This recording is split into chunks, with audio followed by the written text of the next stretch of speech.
This is A New Angle, a show about cool people doing awesome things in and around Montana. I'm your host, Justin Angle. This show is supported by First Security Bank, Blackfoot Communications, and the University of Montana College of Business. Hey folks, welcome back, and thanks for tuning in. Today's guest is Wendy Weaver, Executive Director of Montana Freshwater Partners, an organization dedicated to restoring, enhancing, and preserving Montana's freshwater ecosystems. We're seeing these more extreme, intense weather events happening, and that is really taking a toll on our rivers and our wetlands and our streams. This team of 5 women based in Livingston includes a broad array of skills and capabilities, all focused on protecting Montana's aquatic resources. Wendy, thanks for coming on the show. Thanks for having me, Justin. So tell us, where did you grow up and what did your parents do? I grew up in Missoula. I was born in Helena and moved to Missoula when I was in kindergarten, so grew up on the west side of town there. And my dad was a highway engineer for the Department of Transportation, and my mom was a teacher and then ended up staying home to raise kids and help in other various ways. Indeed. So how did you get interested in water? We grew up outside. So from when we were really little, we spent all of our time outside, recreating on rivers and the backcountry and up in the mountains, wilderness. And it was a pretty big part of our lives. I think my first trip on the Smith River, I was 5 years old, and was obviously not permitted back in the day, but it was also a place that people really didn't explore. So I think that was my first experience, and we spent a lot of time on rivers, so had a very deep connection to our rivers and lakes in Montana. And at what stage did you decide you wanted to make rivers and water your career? My dad never talked about engineering. I don't think he wanted any of us, to go into engineering. So I promptly went into engineering, and I knew I wanted to do some type of water resources. And back then they really didn't have that type of program at the university. The closest thing they had was agricultural engineering, which is like a bioresource program, a lot of irrigation, that sort of thing. So I went into that program because it was the closest thing to water resources, and graduated with that program. Back in that day, I guess mid to late 90s, there really wasn't a field of water restoration, river restoration, conservation. We weren't looking at our river systems in a way to work with Mother Nature. It was more of a, how do we control them? Okay. So given that, describe Montana Freshwater Partners. What is the organization all about, and why do you exist? We were formed in 2011, and there are a number of people, very active conservation folks in Montana, and they had done a bunch of research and had determined Montana was losing a significant amount of our wetland and stream function in the state because of a lack of mitigation options. And so we were formed as the state's first in lieu fee compensatory mitigation program. Ooh, you're gonna have to define that term for us. That sounded important, but I don't understand what it is. It's confusing. So through the Clean Water Act, the U.S. Army Corps has the 2008 federal mitigation rule. And what that says is whenever there is impacts to wetlands or streams within a certain threshold, the impactor must mitigate for those impacts. Okay. So it's in line with a no net loss of wetland and stream functions. So let's say the railroad is doing a project and they're going to impact 2 acres of wetlands. They essentially have to mitigate for that impact so there's no loss of function. And what are we talking about as far as like an impact and a loss of function? Are we talking about pollutants or sediment, or like what kind of does that look and feel like for somebody not familiar with that vocabulary? Sure. So an example would be a road. A roadway is being built, and it's being either built over or adjacent to wetlands. Okay. So wetlands are actually being impacted and removed from the landscape. And it's technically if there's any kind of fill in those wetlands, it's an impact. So there's very strict requirements that the Army Corps has on what that is involved with that. And then what would be like a mitigation tactic to, help? If a road's going in, it's going to displace some wetlands, what is a typical mitigation? So there's different options the developer or permittee can choose, and we're an option for that. So they can come to us and they can buy the equivalent of the wetland or stream credits that they're impacting. We take that money and we identify a project to essentially restore that function.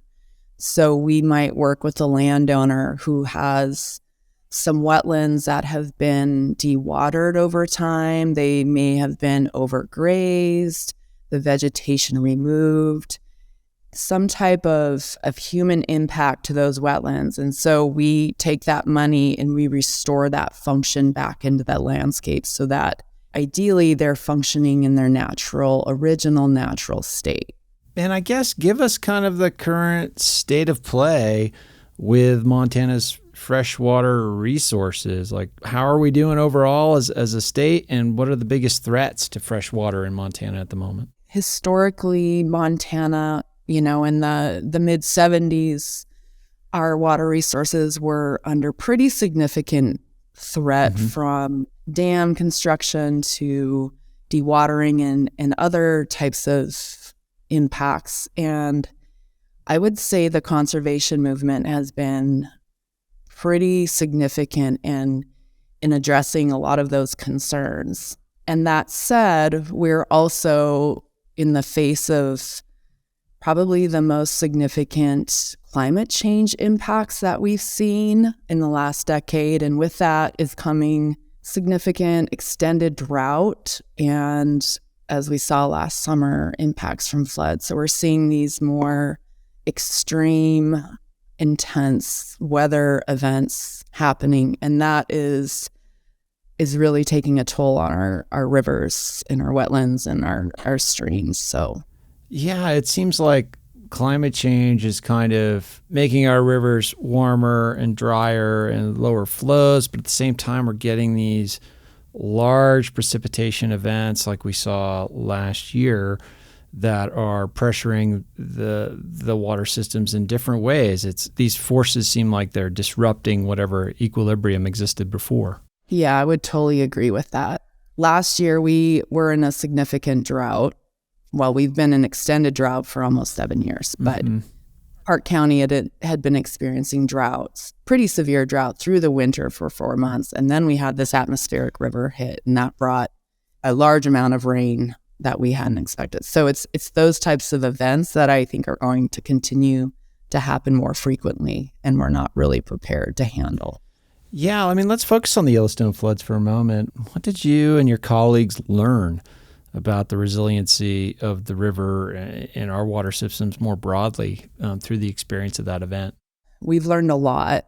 I don't know if we have built resiliency into our system over time. There was a lot learned in the 96, 97 floods that happened on the Yellowstone, and pretty significant studies and efforts came out of those floods to improve resiliency on the river. And I guess I would say, for the most part, those really weren't completed or implemented. Okay. And so now we're here almost 30 years later in a very similar situation, much more catastrophic flood. And looking back, what have we learned? And so it's really interesting, right? Where a lot of this work has been done, we just haven't had the will or the means to implement what we know we should be doing. So what are some of those things? Like, what you say we have an idea of some of the things we know we need to do and we're not doing them. What are those things that we need to be doing? The flood was catastrophic in many ways because it impacted people and people's homes and businesses along the river. And so when you don't have infrastructure, you don't have homes and buildings along the river, when a flood happens like this, it's nature doing her work. And it's only when you have, those things in the way of it that it creates the significant damage. So, I think the things that we're focusing on is there's been extensive channel migration zone mapping that's been done on the entire Yellowstone River. So the river's been mapped. We know where the avulsion zones are. We know where the high erosion areas are. We know where the river's going to go and move when it floods. And so being able to look at those tools that exist and getting our decision makers, whether it's local, city, county, state, to look at that and use that when making decisions on where development and infrastructure should go is really important. And so the idea there is that a river will naturally migrate over the course of its life, and we need to have a land use policy and system that allows that migration as naturally as possible. Is that kind of what we're talking about?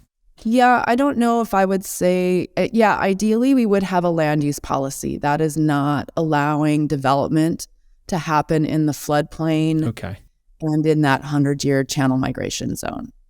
That is my opinion. And I feel pretty strongly that that would be a great proactive way to go to build more resiliency into the system.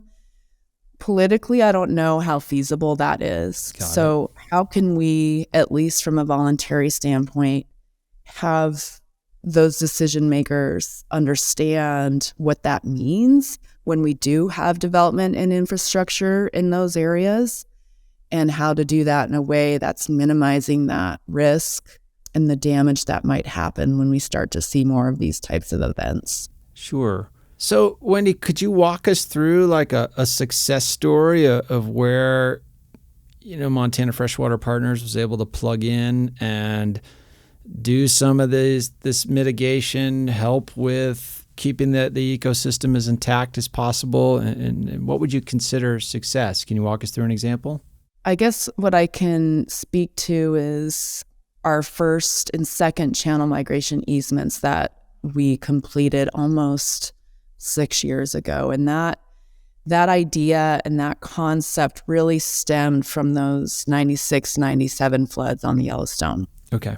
When the Army Corps was sued and from a flood of permits that were going to come in and riprap or lock up the river, the Corps was sued. And so that catalyzed a 15-year study on the Yellowstone. And from that, a number of recommended practices were developed. And one of those was protecting river corridors in perpetuity. So if we could protect these areas in perpetuity, the river would always have room to roam across its floodplain, and therefore minimizing impacts and damage from flood, and also providing wildlife and fish habitat and just allowing the river to function in its natural way. So from that, we implemented our first channel migration easement near Sydney, Montana. Mm-hmm. And a few years later, we did our second one near Forsyth. So the lower Yellowstone and then the middle. And the idea was that we would build upon that, right? So having one in Sydney and one in Forsyth doesn't really do a lot. But if you start to string multiple CMEs together, channel migration easements together, over time, you're going to have this more expansive area that's protected. And so that was the idea. Yeah. We've had a number of challenges, one of them being funding.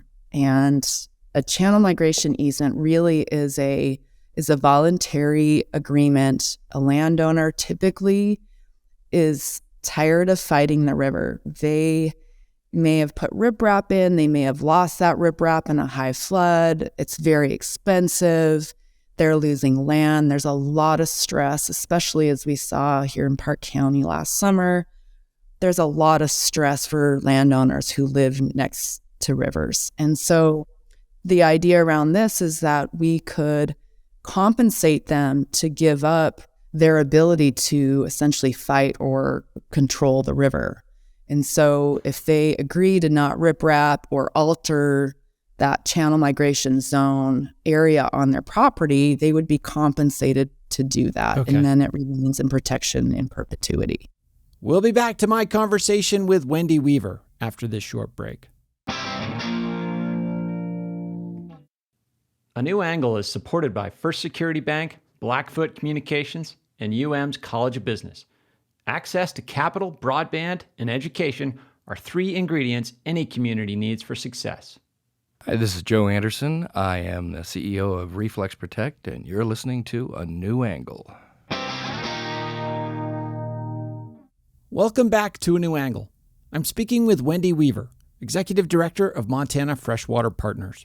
How would that affect kind of the landowners, the experience of the land? I'm thinking an agricultural landowner might not be able to plant so close to the river, or somebody, if it's more of a recreational property, maybe they have to think about where they put structures and so forth. Like what kinds of costs and benefits come with this to a landowner along a river? So typically it's not a one size fit all. Sure. So each easement is really catered to the landowner's needs and interests. So with the 2 that we did, maintaining a landowner's ability to continue their agricultural production is really important. So we don't limit that production. They are able to farm that property if it's in that area, as they always have. The things that are restricted are controlling the banks, so putting riprap or hardening of any type of any sort along the riverbanks. It would be building new roads. It could be they're not allowed to block side channels, so keeping floodplain connectivity open and those side channels open is really critical. So they're not able to plug those. And then, each one is really catered for the landowner. So they may be able to go and riprap right around their home, for example, if a big flood was going to come up. They're able to do that to protect their structure. But they may not be able to build a new big home 20 feet off the bank of the river. Got it. Wendy, from the perspective of the river, how does the river benefit and all of the, plants and fish and other aquatic organisms? How does that whole system benefit from a river being allowed to flow as freely as possible? When a river is able to move across its floodplain and when it floods in the spring and it gets a large volume of water and it moves across and it cuts into banks and it takes trees and vegetation with it, that whole natural process of it moving around is highly beneficial for the river. It has biomass in there that eventually provide food sources for insects and fish. That messy structure, deadfall, that large woody debris is really important for fish wildlife habitat. Okay. The more a river is straightened and locked into place, the more it degrades and the more energy it gets, and it essentially just shoots this power and this energy downstream and builds like a snowball, builds that power and that momentum and continues to impact those down below. So when a floodplain is intact and a river can move out across that floodplain, it loses some of that energy, and that sediment can drop out, and new sediment's very good for vegetative growth. And so when it can't do that, the power just continues to cut the banks out more than it normally would if it could be dissipated across the floodplain. That's interesting, and it's something I had never kind of heard articulated that way. So if a river is kind of constrained and managed and has, riprap and structured banks and whatnot, flooding can be more catastrophic, is what you're saying, because the river's constrained, it develops more potential energy. When a flood eventually comes, it can be more devastating. Mm-hmm. Exactly. And we see that all over the place. Houston flooded in the way it did because it didn't have the wetlands. It didn't have those areas that system used to dissipate across to move into. And so organizations like yours and a lot of ecologists, they use the term resilience. I don't think it's a term that is broadly understood, but what you're describing the benefits of a free-flowing river are resilience in a way. It can absorb some of the natural, for lack of a better phrase, ebb and flow of the water than a river that's been kind of constrained by human-imposed structures. And there's a balance to that, right? So we do have infrastructure along our river systems. We have railroads, we have roads, we have bridges. And so it's not to say that we don't want to protect that infrastructure that's in place, because we do. But there's a balance where we can let rivers roam. We really need to do that. So one of the biggest kind of legacies of Montana's resource extraction-based economy is a lot of water quality problems. As we've kind of transitioned or are transitioning to an economy that's based more on tourism in many ways, like tourism is a resource extraction industry of a sort.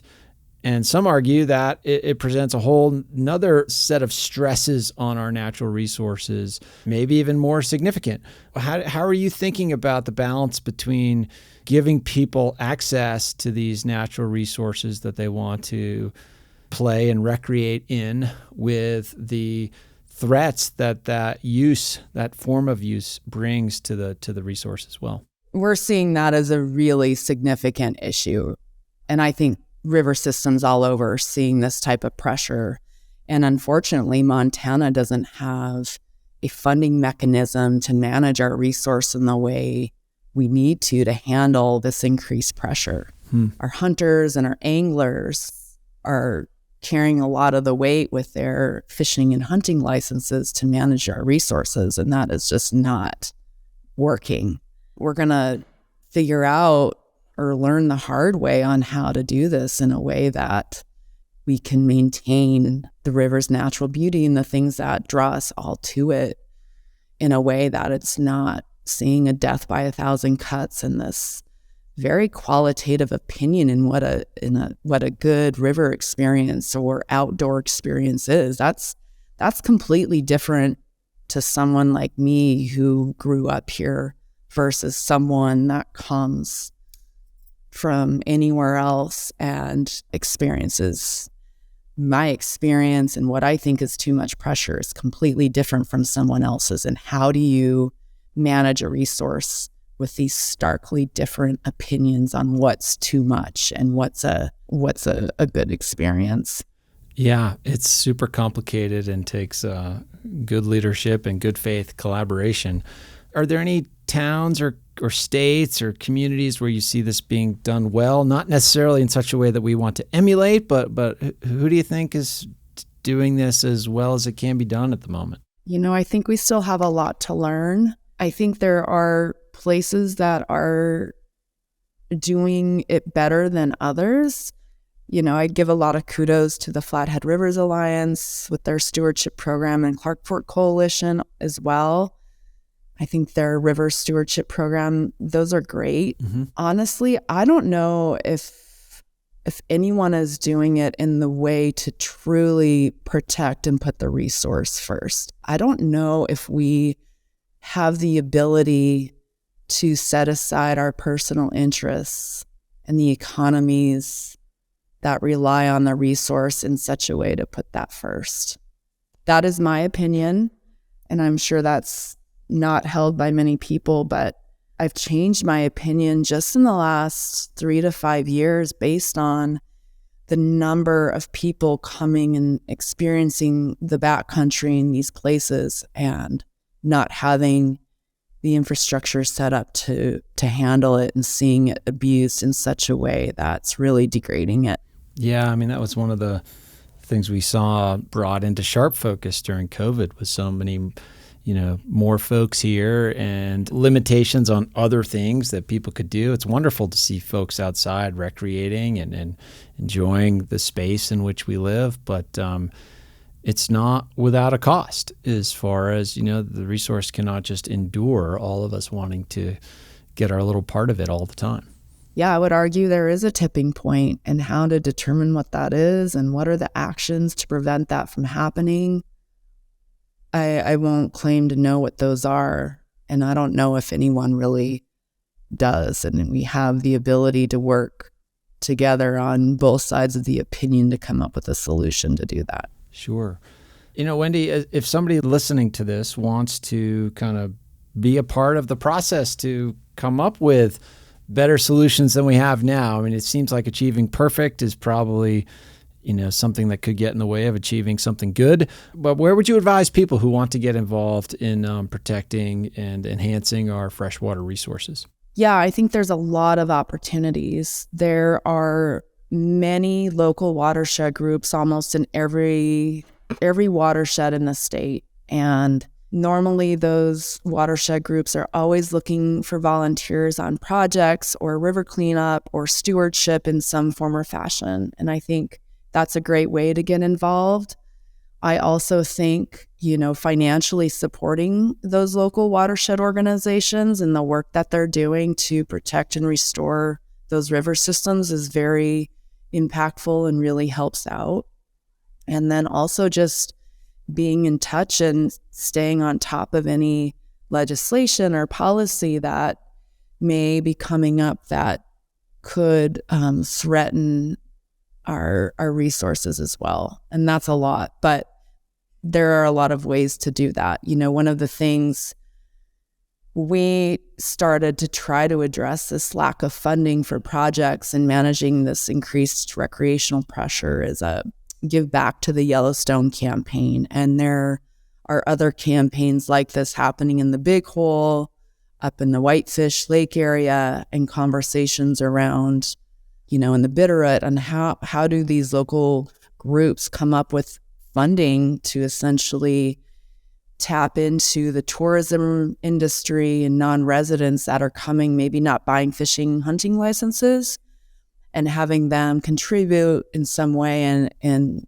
protecting these places. And I think that will have a lot of impact in how we manage rivers in the future. So I think supporting those types of efforts will be helpful. Excellent. And if folks want to learn more about your organization, where would you direct them online? They can go to our website at freshwaterpartners.org and sign up for our newsletters. We're also on Facebook and Instagram and do a lot of outreach and education around different events and why rivers are important, those sorts of things. Awesome. Well, I encourage people to get involved. Wendy, it's been wonderful learning more about your work, Montana Freshwater Partners, and the important role you play in trying to keep our resources as safe and fresh as they can be. Thanks for joining us today. Thank you for having me. I am happy to share all of this.